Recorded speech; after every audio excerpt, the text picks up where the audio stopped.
All right, we want to turn now to a coming of age story. This is about a wealthy Black teenager growing up in LA against the backdrop of the Rodney King riots back in 1992. But at its heart, there lies humor and family dynamics between 17-year-old Ashley Bennett and her parents and her older sister. The book we're talking about is called The Black Kids, and we're joined this morning by Christina Hammonds Reed. She's joining us from Los Angeles this morning. A very early good morning to you. Good morning, Henry. Good morning. You sound so awake. I'm so excited to talk about your book with you. First of all, I want to talk about Ashley Bennett as a character. When Black women show up as protagonists in movies or books, they are often reduced to the stereotype that you describe as the strong Black woman stereotype. So tell us more about Ashley and why it was important for you to address that stereotype. I think when we have the strong Black women stereotype, it kind of reduces our humanity in a lot of ways. It makes it seem like we're inherently strong as opposed to resilient, which is what we've been forced into being, not that it's sort of something inherent to our being. So I wanted to showcase a character who was soft and she's fragile and she kind of doesn't know her place in the world. And it's really just her trying to figure out who she is and who she wants to be.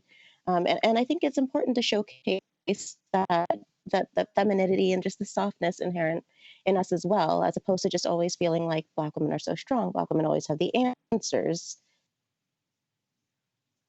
I found it fascinating that you started writing this book back in 2015, and fast forward to it being released now in the current time that we're in. Ashley Bennett's character is one of a few Black students in a predominantly wealthy white school, and she's living in a time in history when Black Lives Matter, when anti-Black racism is at the forefront of discussion. And she deals with this about microaggressions within her friends. Talk to us about the moment when Ashley decides to address her friends directly about microaggressions and, in particular, their use of the N word.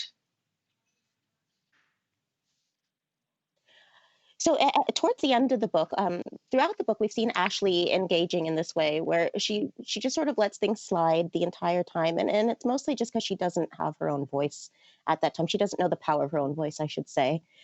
So finally, she pushes back against it towards the end. And it's a very small thing, but it's just her moment of coming into herself and recognizing that she identifies as part of a we and an us when it comes to the Black kids as opposed to a them. And it was just really important for me also because I think those microaggressions are still so prevalent. Just sort of acknowledge that and to push back against a lot of these things. In our discussions about the Black experience here in Canada, in particular, we've had the discussion about how race is not often discussed in non-Black or in white households. But something else that isn't often discussed that you deal with in this book, I find fascinating, is about multi-generational racial trauma. Tell us about how you deal with it in the book and why it was so important for you to have that discussion open.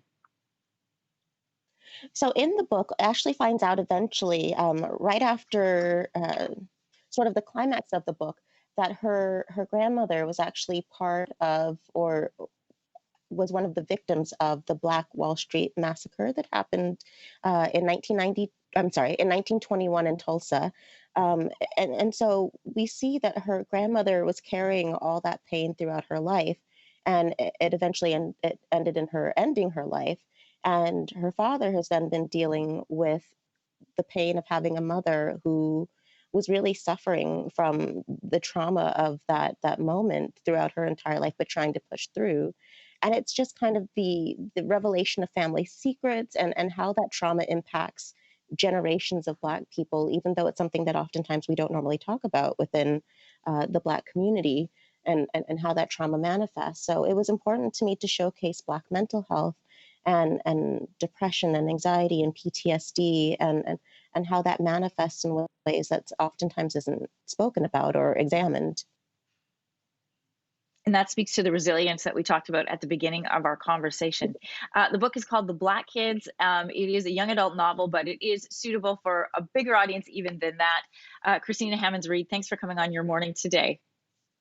Thank you so much for having me. Thanks for watching. If you like this, be sure to subscribe here. And you can check out more Your Morning videos right here.